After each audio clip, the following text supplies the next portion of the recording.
Out there, on the front line in the war against fakes, is the UK Border Agency. Every day, their officers intercept some of the millions of tonnes of fakes that find their way into the UK via our ports and airports. Now, you would think they had seen it all, but every now and again, the fraudsters come up with a completely new kind of fakery. Southampton Docks is one of Britain's biggest and busiest deep-water ports. Each year, millions of containers come through here. But today, UK Border Agency officer Phil Dunn is interested in just one. Yeah, we've got a container that's showing its beer arriving from China, not renowned as a great producer of lager, from an importer who we've had some credibility checks done on we're not too happy about. So we're going to examine the box, see actually what's inside, and then do some further checks on the actual contents themselves. Phil's gambling that his hunch is right, and there's something fishy about this beer coming to the UK from China. But inside are indeed boxes and boxes of beer. But hold on, Corona? That's Mexican beer from China? Corona beer. And Phil's suspicious too. You know, straight away looking at it, the quality of the labels looks quite poor. And the packaging as well, as you can see, is very flimsy. Certainly I haven't seen this in UK supermarkets like that. Certainly not the quality we expect of what is probably technically a premium beer, and certainly not a Mexican beer in from China either.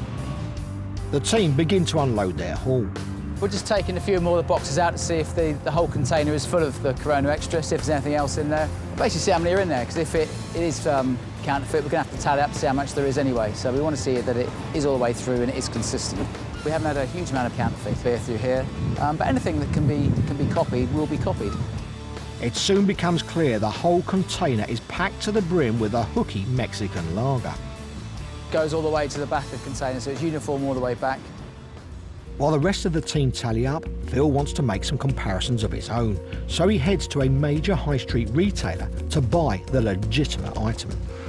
Doesn't look good me on duty. Well, this is a normal 4-pack of, as you can see, Corona Extra beer. So we'll have a look at this and compare it to what we find within the container. Back at the port, and Phil compares what he's bought with what he's seized. See, the quality is much better in the packaging. And then we look at the bottles themselves. They're all at a consistent level compared to these bottles. The labelling is different.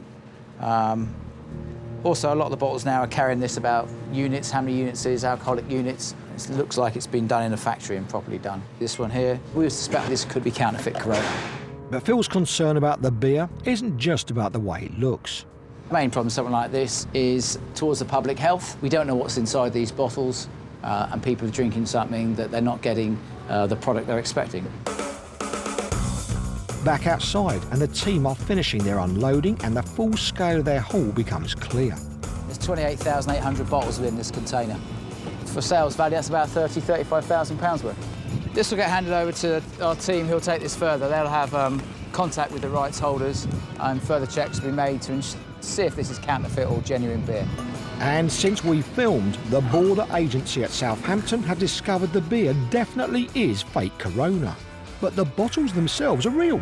The fakers just recycled old bottles with their own cheap lager.